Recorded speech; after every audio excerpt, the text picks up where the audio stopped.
Welcome to ABN business. దేశీయ stock మార్కెట్లు లాభాలు ప్రారంభమయ్యాయి. సెన్సెక్స్, నిఫ్టీ లాభాలు ట్రేడ్ అవుతున్నాయి.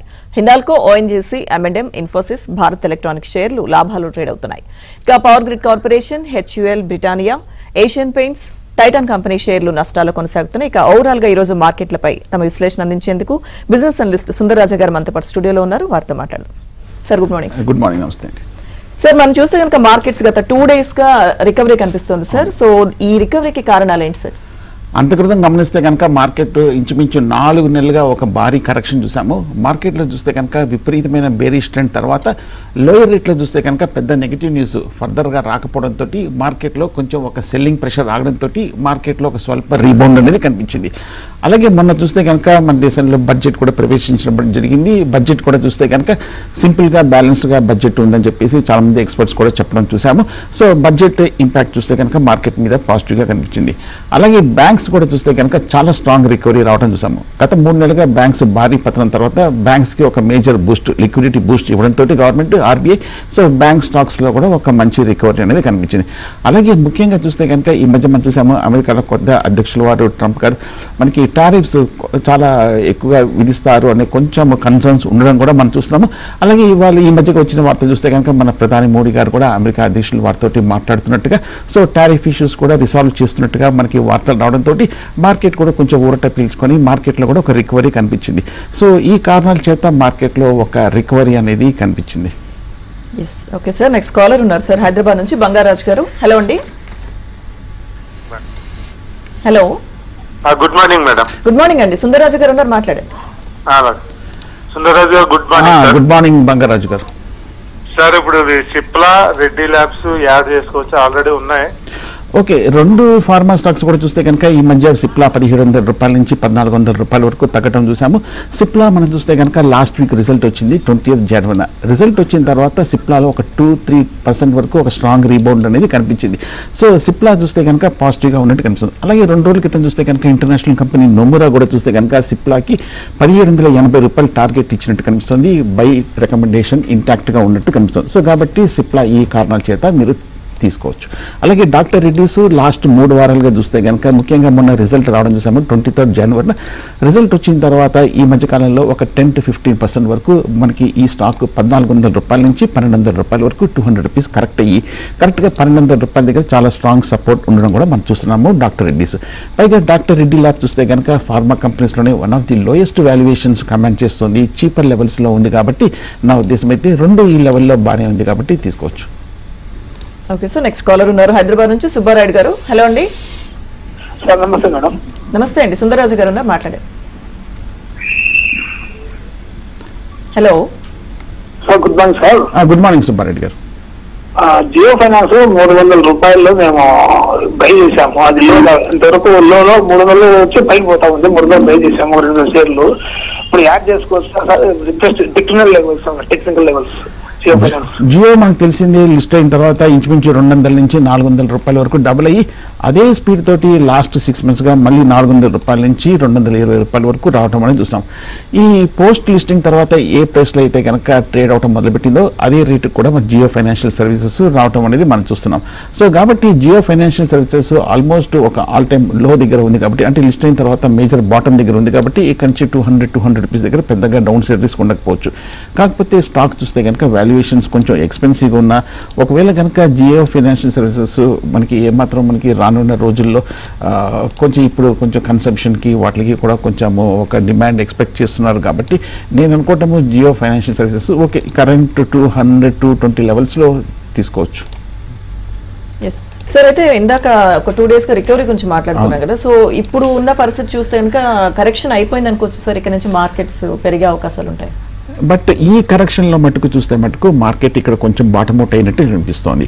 ఎందుకంటే ఈ మధ్య చూస్తే కనుక ముఖ్యంగా మనకి కొంచెం పాజిటివ్ ఫ్యాక్టర్స్ అనేది రావడం మనం చూస్తున్నాము. ముఖ్యంగా మనకి ఈ శుక్రవారం RBI క్రెడిట్ పాలసీ ఉంది.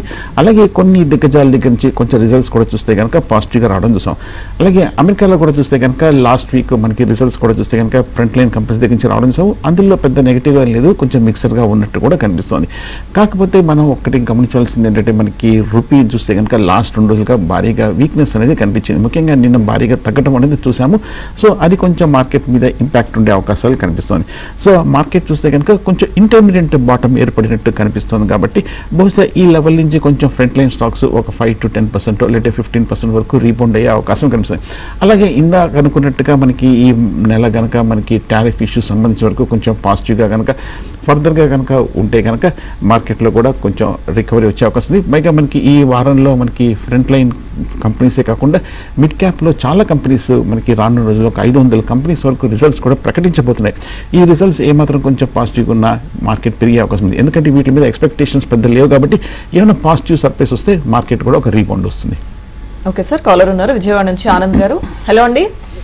నమస్తే అండి. నా దగ్గర మాస్టెక్ 3130 షేర్లు ఉన్నాయండి.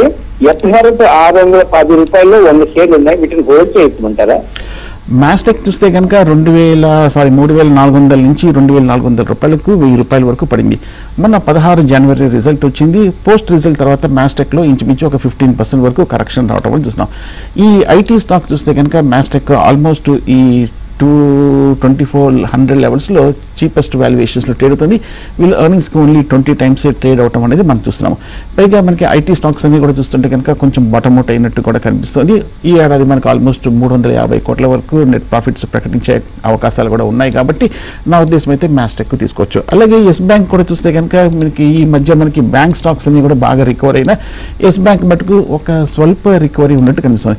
మొన్న రిజల్ట్ చూసాము 27th జనవరిన రిజల్ట్ చూస్తే కనుక కొంచెం పర్వాలేదు, బెటర్గా ఉన్నట్టు కనిపిస్తుంది. కానీ నొమూరా చూస్తే కనుక ఇంటర్నేషనల్ కంపెనీ ప్రైస్ టార్గెట్ 18 రూపాయలు ఇచ్చింది 17 రూపాయల నుంచి. అలాగే వాళ్ళ వ్యూ కూడా చూస్తే కనుక న్యూట్రల్ పెట్టినట్టు కనిపిస్తుంది. కాబట్టి నా ఉద్దేశం అయితే ఎస్ బ్యాంక్ అవాయిడ్ చేయొచ్చు. దీని బదులు మనకి SBI, HDFC వీటిని తీసుకోవచ్చు. నెక్స్ట్ కాలర్ ఉన్నారు సార్ విజయవాడ నుంచి మూర్తి గారు. హలో అండి. నమస్తే అండి. జియో ఫైనాన్స్ అండి 350లో బయింగ్ జరిగిందండి. 4000 పొజిషన్ చెప్పండి. బాగా హై ప్రైస్లో తీసుకున్నారు మూర్తి గారు. ఈ స్టాక్ చూస్తే కనుక ఆల్మోస్ట్ 380 రూపాయల నుంచి ముఖ్యంగా లాస్ట్ 4 వారాలుగా చూస్తే కనుక జియో ఫైనాన్షియల్ సర్వీసెస్లో ఇంచుమించు 20% వరకు రియాక్షన్ రావడం అనేది చూస్తున్నాము. నా ఉద్దేశం అయితే జియో ఫైనాన్షియల్ సర్వీసెస్ బహుశా కొంచెం బాటమ్ దగ్గర ఉంది. కాబట్టి 200-220 రూపీస్ దగ్గర కొంచెం యావరేజ్ లాంటివి చేసుకుంటే కనుక మీ కాస్ట్ ప్రైస్ తగ్గించుకోవచ్చు. మనం చూసాము డిసెంబర్లో చూస్తే కనుక జియో ఫైనాన్షియల్ సర్వీసెస్ని కూడా ఎక్స్చేంజెస్ వాళ్ళు డెరివేటివ్ సెగ్మెంట్లో వీళ్ళు ఇంక్లూడ్ చేస్తున్నట్టుగా మనకి వార్తలు రావడం చూసాము. అందువల్ల ఈ స్టాక్లో కూడా కొంచెం ఒక పాజిటివ్ బజ్ అనేది కనిపించింది. నా ఉద్దేశం కొంచెం యావరేజ్ చేసుకుంటే కొంచెం బెటర్ ఆప్షన్ ఉంటుంది. బట్ మీ రేట్ రావాలంటే సమయం పడుతుంది. మార్కెట్ బాగా బులిష్గా ఉంటే తప్ప మీ రేట్ ఇమీడియట్గా రాకపోవచ్చు.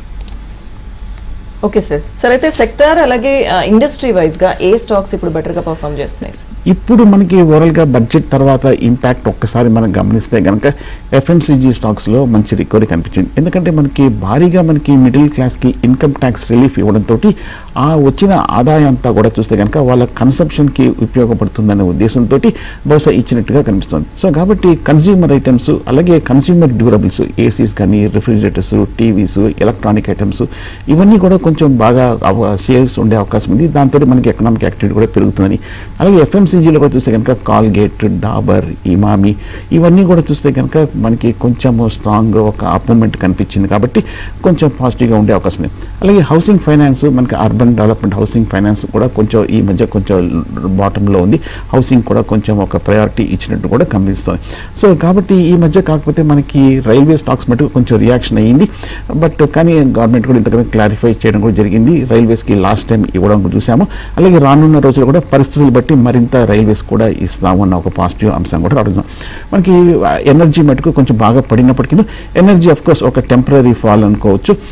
నేను అనుకోవటము ఎనర్జీ స్టాక్స్ ఈ ఫాల్ ఒక మంచి ఆపర్చునిటీ ఉండే అవకాశం కనిపిస్తుంది. అలాగే బ్యాంక్స్ కూడా మనకు తెలిసిందే లాస్ట్ 1 వీక్గా ఇన్ఫాక్ట్ బ్యాంక్సే మనకి మార్కెట్ని కూడా లీడ్ చేసింది. కాబట్టి బ్యాంక్ స్టాక్స్లో కూడా కొంచెం బెటర్ బయింగ్ ఆపర్చునిటీ ఉంది. అలాగే ముఖ్యంగా ఐటీ స్టాక్స్ ఈ కరెక్షన్లో చూస్తే కనుక ఐటీ ఒక స్వల్ప రియాక్షన్ తోటి తమ కరెక్షన్ని పూర్తి చేసుకుంది. ఐటీలో కూడా చూస్తే కనుక మనకి ఫ్రంట్ లైన్ ఐటీ కంపెనీస్ అన్ని కూడా పెర్ఫార్మెన్స్ కూడా బాగుంది. కాబట్టి అందులో మిడ్ క్యాప్ ఐటీ స్టాక్స్ కొంచెం బెటర్ ఆపర్చునిటీ ఉంటుంది. ఓకే సార్, కాలర్ ఉన్నారు గుంటూరు నుంచి సాంబశివరావు గారు. హలో అండి. హలో అండి, నమస్తే అండి. నమస్తే సాంబశివరావు గారు. నేను 17 ఉంది sir. Okay. Okay, Olectra green tech చూస్తే కనుక అంత క్రితం భారీగా పెరిగిన విషయం మనకి తెలిసిందే. మనకి గ్రీన్ ఎనర్జీ, ఆటోస్ అన్నీ కూడా భారీగా అప్ ట్రెండ్లో ఉండడం కూడా చూసాం. Last week Olectra green 29th జనవరిన రిజల్ట్ వచ్చింది. రిజల్ట్ తర్వాత ఈ స్టాక్ లోయర్ రేట్ నుంచి ఆల్మోస్ట్ ఒక 8% వరకు రీబౌండ్ అవటం అనేది చూస్తున్నాం.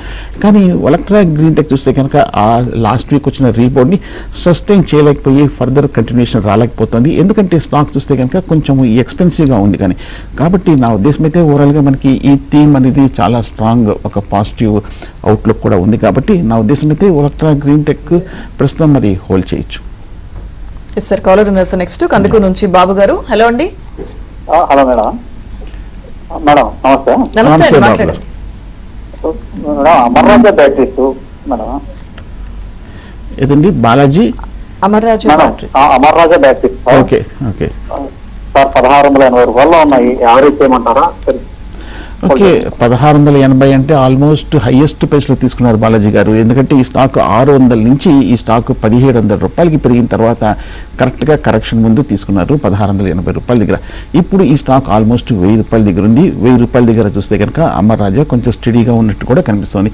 సో బ్యాటరీ గైనర్స్ కూడా, బ్యాటరీ స్టాక్స్ అన్ని కూడా చూస్తే కనుక కొంచెం బడ్జెట్ ప్రపోజల్లో కూడా చూస్తే కనుక డ్యూటీస్ డ్రాప్ చేస్తున్నట్టుగా రా మెటీరియల్స్ మీద అన్న ఒక వార్త రావడంతో ఈ స్టాక్లో కూడా ఒక రికవరీ కనిపించింది. అందులోనూ అమర్ రాజా చూస్తే కనుక మనకి హై లెవెల్ నుంచి బాగా కరెక్షన్ రావటము, స్టాక్ కూడా వీళ్ళు 20 రెట్లే ఈ ఈపీఎస్కి ట్రేడ్ అవుతుంది. కాబట్టి కొంచెం చీపర్ లెవెల్లో ఉంది. కాబట్టి అమర్ రాజా నా ఉద్దేశం అయితే కొంచెం ఈ లెవెల్లో తీసుకోవచ్చు. ఆల్మోస్ట్ 1000 కోట్ల వరకు నికర లాభాలు ప్రకటించే అవకాశాలు కూడా ఉంది. కాబట్టి స్టాక్ కూడా భారీగా పడింది. కాబట్టి చీపర్ లెవెల్స్లో ఉంది. కాబట్టి 1000 రూపాయల రేంజ్లో మీరు ఫర్దర్గా కూడా యావరేజ్ చేయొచ్చు అమర్ రాజాలో. సార్ నెక్స్ట్ కాలర్ ఉన్నారు సార్ వెనుకొండ నుంచి వెంకటేశ్వర్లు గారు. హలో అండి. హలో, నమస్కారం అండి. నమస్తే అండి, సుందరరాజా గారు ఉన్నారు, మాట్లాడండి. అదే షిప్పింగ్ కార్పొరేషన్ షేర్లు ఉన్నాయండి, ఇప్పుడు అమ్ముకోమంటారా? అట్నే జొమాటో కూడా ఉన్నాయి, అవి కూడా అమ్మేసేయమంటారు. Okay, shipping corporation of India SCI మీరు హోల్డ్ చేయొచ్చు. ఎందుకంటే మొన్న బడ్జెట్లో చూస్తే కనుక షిప్పింగ్ మ్యారిటైమ్ కూడా చూస్తే కనుక ఒక అలాట్మెంట్ ఇవ్వడం అనేది జరిగింది. అలాగే బడ్జెట్ కూడా చూస్తే కనుక మ్యారిటైమ్ ఫండ్ 250 బిలియన్ రూపీస్ వరకు ఒక ఈ ఫండ్ అలొకేట్ చేయడంతో షిప్పింగ్ కంపెనీస్లో కూడా కొంచెం పాజిటివ్గా కనిపిస్తుంది. పైగా ఈ మధ్యకాలంలో ఒకసారి మనం టెక్నికల్గా మూమెంట్ గమనిస్తే కనుక 375 రూపాయల నుంచి 200 రూపాయలు రావడంతో షిప్పింగ్ కార్పొరేషన్ కూడా ఈ లెవెల్లో పెద్దగా డౌన్స్ లేదు. ఇన్నాళ్ళు వెయిట్ చేశారు. ఈ స్టాక్ కూడా ఈ మధ్యకాలం బాగా పడింది. పైగా ఈ స్టాక్ కూడా చూస్తే కనుక బాగా చీపర్ లెవెల్స్లో ఉంది. కాబట్టి ఈ లెవెల్లో ఎగ్జిట్ అవ్వలేము కదా షిప్పింగ్ కార్పొరేషన్. కాబట్టి మీరు హోల్డ్ చేయొచ్చు. జొమాటో కూడా చూస్తే కనుక లాస్ట్ ఇయర్ భారీగా పెరిగిన తర్వాత ఈ ఏడాది అంటే ఈ క్వార్టర్ చూస్తే కనుక is a period of consolidation అనేది ఒక ఇంటర్నేషనల్ కంపెనీ కూడా ఇవ్వడం కూడా మనం చూసాం.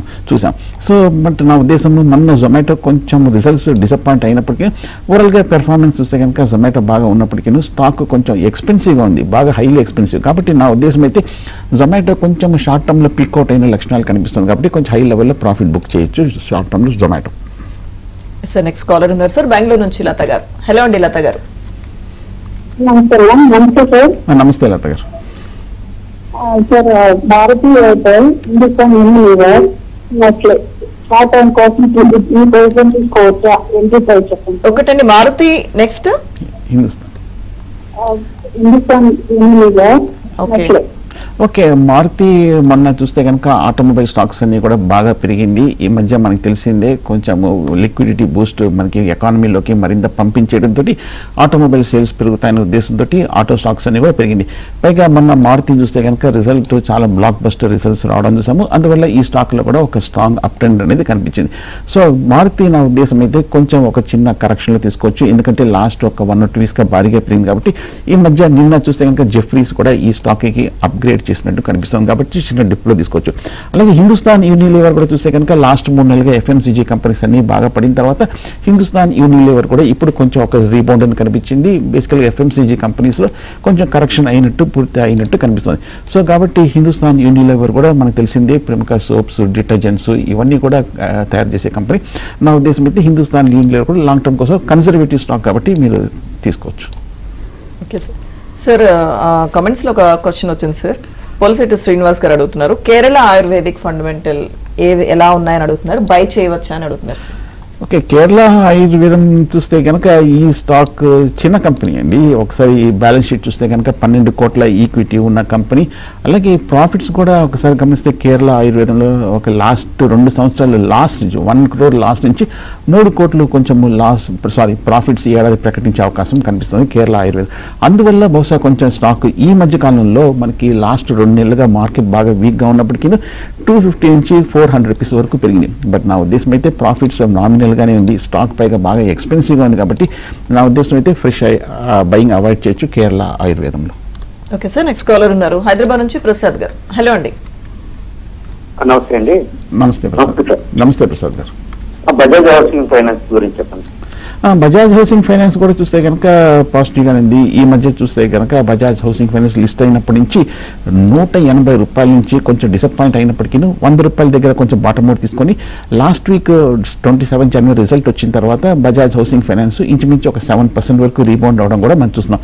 సో ప్రాఫిట్స్ కూడా చూస్తే కనుక బజాజ్ హౌసింగ్ ఫైనాన్స్ కొంచెం ఈ లెవెల్ నుంచి కొంచెం పెరిగే అవకాశం ఉందని వార్తలు రావడం. అందులోనూ ఫ్రంట్ లైన్ ఒక రెప్యూటెడ్ కంపెనీ కాబట్టి హౌసింగ్ కూడా మనకి కొంచెం ప్రయారిటీ కూడా ఇస్తున్నారు కాబట్టి నా ఉద్దేశం అయితే ఈ లెవెల్లో 110 లెవెల్లో పెద్దగా రిస్క్ లేదనిపిస్తుంది Bajaj housing finance. Okay sir, next caller ఉన్నారు హైదరాబాద్ నుంచి ప్రసాద్ గారు. హలో అండి. నమస్తే అమ్మా. నమస్తే అండి. నా దగ్గర రైన్ ఇండస్ట్రీస్ ఉన్నాయమ్మా. చాలా కాలం నుంచి హెవీ లాస్ లో ఉన్నాను. ఓకే, 230లో కొన్నాను 7 షేర్లు. ఓకే అవి ఓకే. రెయిన్ ఇండస్ట్రీస్ చూస్తే కనుక ఈ మధ్య కాలంలో బాగా వీక్గా ఉన్న విషయం మనకు తెలిసిందే. స్టాక్ చూస్తే కనుక నా ఉద్దేశము కొంచెము ఏదైనా కొంచెం ఒక ర్యాలీలో వచ్చినప్పుడు కొంచెం రెయిన్ ఇండస్ట్రీస్ని ఎగ్జిట్ అవ్వచ్చు. Okay sir. చాలా మంది మిడ్ క్యాప్ అలాగే స్మాల్ క్యాప్లో ఇన్వెస్ట్ చేయాలనుకుంటున్నారు. బట్ వాళ్ళకి అలా చేయాలనుకునే వాళ్ళకి ఇది రైట్ టైం అంటారా? మిడ్ క్యాప్ స్మాల్ క్యాప్ చూస్తే కనుక లాస్ట్ మంత్ చూస్తే కనుక ఇంచుమించు ఒక 10 to 20% వరకు భారీగా రియాక్ట్ అయ్యి ఇన్వెస్టర్లో కొంచెం ప్యానిక్ క్రియేట్ చేయడం చూస్తున్నాం. సో ఇప్పుడు చూస్తే కనుక మార్కెట్ రికవరీ అవటము మిడ్ క్యాప్ స్మాల్ క్యాప్లో కొంచెం కన్సాలిడేషన్ అవటం అనేది మనం చూస్తున్నాం. కాబట్టి ఇందులో ప్రతి స్టాక్ మనకి చీపర్ లెవెల్స్ లేదు. కొన్ని మనం గమనిస్తే కనుక ఇప్పుడు వచ్చిన కొన్ని స్టాక్స్లో చూస్తే కనుక కొన్ని చీపర్ లెవెల్స్లో ఉన్నాయి, అలాగే కొన్ని చూస్తే కనుక ఎక్స్పెన్సివ్ ఉన్నాయి. కాబట్టి కొంచెం stock specific movements mid cap small క్యాప్లో ఉండే అవకాశం కాబట్టి ఇన్వెస్టర్లు కొంచెం జాగ్రత్తగా కొంచెం టాప్ రెప్యూటెడ్ కంపెనీస్ అందులోని ఏ స్టాక్స్ అయితే కనుక బాగా చీపర్ లెవెల్స్లో ఉన్నాయో అలాగే 3 అంశం చూస్తే కనుక ఏ కంపెనీస్ ఏ ఇండస్ట్రీ కూడా అవుట్లుక్ ఇమీడియట్గా బాగుందో ఈ 3 అంశాలు గమనించి ఇన్వెస్టర్లు కొంచెం సెలెక్టివ్గా తీసుకోవచ్చు. ఓకే సార్, నెక్స్ట్ కాలర్ ఉన్నారు వరంగల్ నుంచి రాజేంద్ర కుమార్ గారు. హలో అండి. నమస్తే అండి. సుందరరాజు గారు ఉన్నారు, మాట్లాడండి. సుందరరాజు గారు నమస్కారం. నమస్తే. మదర్ సన్స్ యూనిట్ సిస్టమ్స్ ఎప్పుడో నేను లాంగ్ బ్యాక్ కొనుక్కున్నానండి ప్రైమరీలో. Okay okay. ఇప్పుడు వాటిలలో మీరు ఏం సజెస్ట్ చేశారు? 2 ఉన్నాయి, ఒకటి ఎస్డబ్ల్యూ ఉంది, ఒకటేమో మదర్సన్ ఉంది. మదర్సన్ సుమి మదర్సన్ వైరింగ్ 2 ఉన్నాయి. వాటి మీద ఏంటి మీ అభిప్రాయం? మీరు ఏం చెప్తారు suggestion? Okay, Samvardhana Motherson and Motherson Sumi 2 కూడా చూస్తే కనుక పెద్ద కంపెనీసే. ఈ 2 కూడా చూస్తే కనుక ఆటోమొబైల్ సెగ్మెంట్కి సంబంధించిన కంపెనీస్. 2 స్టాక్స్ కూడా కొంచెం బాగా పడిన విషయం కూడా మనకు తెలిసిందే. సో ఓకే, కొంచెం మార్కెట్ కండిషన్స్ వల్ల బాగా కొంచెం పట్టం అనేది మనం చూస్తున్నాము. అలాగే సాన్మదన్ మదర్సన్ సుమి చూస్తే కనుక డెట్ కూడా బాగా అప్పు కూడా ఉన్న విషయం కూడా మనకు తెలిసిందే. సో కాబట్టి నా ఉద్దేశం అయితే కొంచెం ప్రస్తుతం ఏదైనా కొంచెం ఒక ర్యాలీ వచ్చినప్పుడు కొంచెం హైయర్ లెవెల్లో ప్రాఫిట్ బుక్ చేసి ఎగ్జిట్ అవ్వచ్చు. Okay sir, right. Next caller ఉన్నారు సార్ ప్రకాష్ గారు. హలో అండి. నమస్తే అండి. నమస్తే ప్రకాష్ గారు.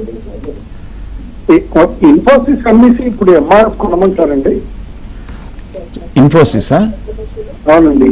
ఓకే, ఇన్ఫోసిస్ ఐటీ స్టాక్స్ మొన్న చూస్తే కనుక రిజల్ట్ పర్వాలేదు బాగానే వచ్చింది. లాస్ట్ ఒక 2-3 వారాలుగా చూస్తే కనుక రిజల్ట్ వచ్చిన తర్వాత స్టడీగా 1800-1900 రూపాయల దగ్గర ట్రేడ్ అవటం అనేది మనం చూస్తున్నాం.